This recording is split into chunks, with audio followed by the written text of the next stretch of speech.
Hi, Kevik Flister here with Sascha Sharma. You know him from the Ultimate Fighter season, now with Conor McGregor versus Uriah Faber. And we're going to talk about your last fight, about the TUF house and everything that's to come. So, Sascha, I want to ask you, what was it like for you when you had all the stuff you had to go through, medical checks, then you had to go to Vegas, do all the work to get into the house? What was the feeling getting into the house? I think I speak for all the guys who went into the TUF house. It's like the biggest satisfaction that you can get from as a fighter, because you're working so hard, you're working so long, you do this, you do that, and then finally you get a reward for it. You know, I went there to Las Vegas. I paid the ticket by my own. I was there on vacation. I paid a lot of money to go over there, and then the UFC gave me the chance to be in the Ultimate Fighter house. So when I won my fight over Sean Carter from Great Britain, from England, sorry, for me it was just like the best thing that ever happened in sport for me. It was like, this is the reward for all the years of hard work, and I believe that everybody who's in there, he earned it somehow. Especially the guys who fought into the house. Dana said, "Hey, this fight, they were awesome, you know."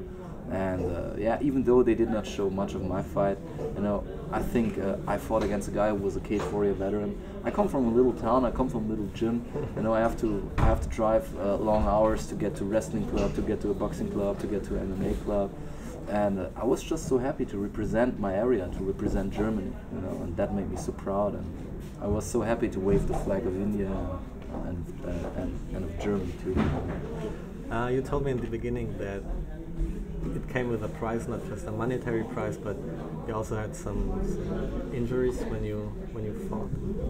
Oh yeah, when I was fighting Sean Carter, I partially dislocated my shoulder.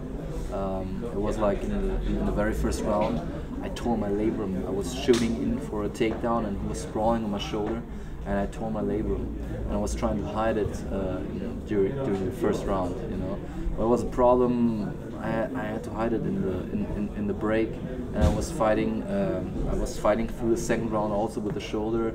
I said, "Nah, I want to fight through. I want to have this. You know, I really want to have this. I want to have this victory. I don't want to go home and having this opportunity being missed. You know." Yeah. But after the fight, it was just I couldn't use my shoulder. You know, I had the next day I went to the MRI. They said, "Okay, your labrum is torn. You're not going to fight anymore." You know. Then the next day I was going to a joint specialist from the UFC, and he told me right away, "Hey, you have a torn labrum. I want to do surgery on you. You're not able to compete right now. We want to take you off the show." And I said, "Nah, I want to do this. And what else can we do?" And he said, "Yeah, maybe with treatment, maybe with some ibuprofen. you can try it, you know." I really wanted to be on the show, you know.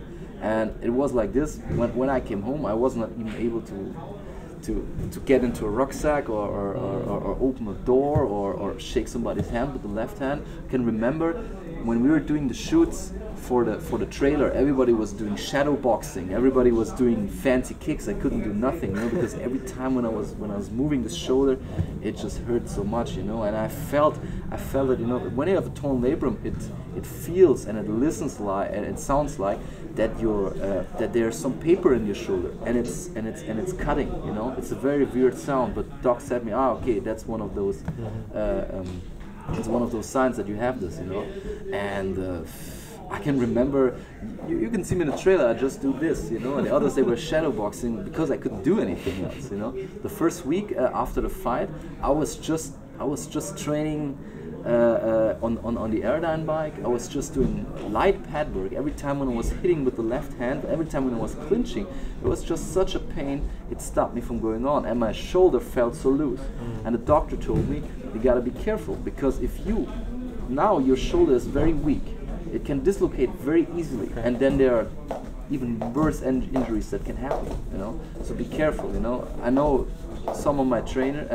one of my trainer, he once shrugged his, he once destroyed his shoulder, and that finished his competition career, you know. So I had to be very careful. I knew that when I was staying on the show, it's not going to be good for my competition. But I said, I want to do this. You know, I came over here, I did all this stuff, and except from that, I had nothing. You know, it was just a shoulder. I had this one bad knee, but I had no big injuries. The guys, they were like with blue eyes, and they had like stitches everywhere, and I was so happy. So, okay, except from that, I got nothing. You know. So we saw your fight last week, and you lost. And on social media, you earned some criticism that you didn't listen to your coaches, and then also your coaches earned criticism for criticizing you too harsh. Can you tell us your perspective on how the fight went? What was your thought going into the fight? Yeah, everything my coaches said was right from their perspective. You know, I can totally understand why Conor was so upset. Maybe he was not aware of how my stage of my shoulder injury was. I told his head coach, Tom Egan, I told him about my shoulder injury. I told him to tell Conor about it. You know, maybe he was not understanding it. You know, but except from that, I made errors. I made mistakes in that fight. You know, and Chris is a great fighter. He's an awesome guy. You know, I was talking before and after him, and I don't have anything bad for him. You know, he was the better fighter on this fight. You know, but I just want the people to understand. It was just not because I was not willing to fight. It was a lot of why my performance was so bad was because of that injury, you know, and yeah, Conor just said the right stuff, you know. He said, do this, do that, and everything was right for that, you know. The only problem was during the first round, I was trying to keep it stand up. I was trying to fight him on the feet. I felt good in the clinch. I felt good in boxing. But then when we were clinching, it was like the shoulder came into that weird angle again, you know. And then from there on, I couldn't use my left arm so much, you know. And then the only way I thought that I could compensate this was fighting him on the ground, you know, because that's my area where I feel strongest. I also feel very strong. I feel strong in wrestling. I love wrestling, you know, but it was just not possible. There was one particular situation where you see me, I just go forward with my left shoulder and I try to punch him with the right. He was just holding my arm down like this, and I couldn't raise it, you know. And that showed how I could not use that left arm, you know. But again, Chris is a good fighter. He won that fight. I don't want to take anything away from him, and I just want to tell the people that is one of the reasons why my performance was not that good. Let's take a moment to talk about Conor McGregor. Is he the same person that is in front of a camera, or is he a different person behind the camera? How do you see him? For me, is when he was there in the coaching room with us, when he was training with us, I felt he's an honorable guy. You know, he's very friendly. He has a sense of he wants to support you. Really, when he was there in the training sessions, he always tried to help us. He was always lifting us up. He was never, you're doing this bad, or you're doing this wrong, or hey. He was always nice to us, and I really have to say that's with his whole staff, you know. They were all very nice, and Conor is like, and he's in front of the camera. First time I saw him, he did not even recognize us or me. He was walking in there with his belt and with his sunglasses on. I said, wow, that dude looks arrogant, you know.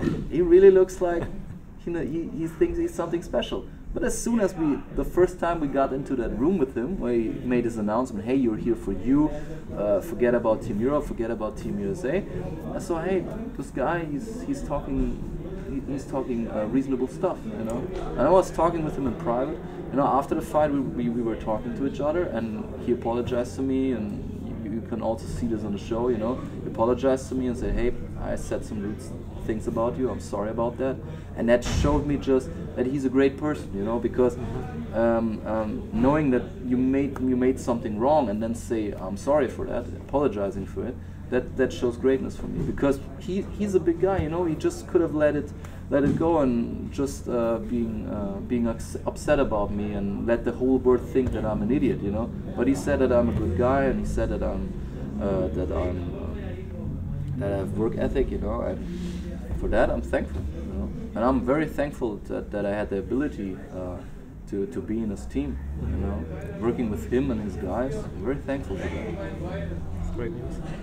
So I know you can't speak much about what's going to come on this season, but can you tease some stuff? Is there going to be a highlight film? Did you still have fun after your fight, or what can you tell us without getting in trouble? You know, at first, of course, you feel bad. You know, you lost the fight, sure. but then after that, I said, hey man, who knows? Maybe I come back. You know, maybe there's another spot for me. You know, people get injured all the time, and I said, no, let's just enjoy this. Let's have the training. Let's enjoy this. You know, you're in the house, you're on television, you're in America. I was just feeling when I was there, hey, what the hell are you complaining at? You know, you're in another country, you're here, you have everything you need, you can just focus on training. And it's like my trainer Alexander Künstler, you know, he was talking about, hey, he was in for the Olympics, I think it was 1984.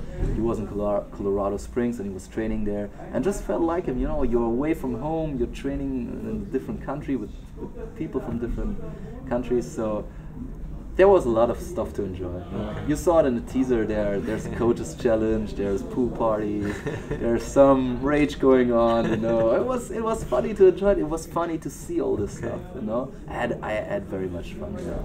And even though we lost the first two fights, the Europeans are going to strike back. You know, they're not just letting this happen.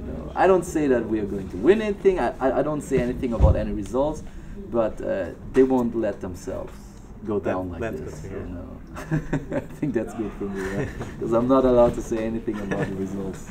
Okay, Sascha, thank you for your time. And if you want to meet Sascha, come down to Kong's gym here in Stuttgart, Fellbach.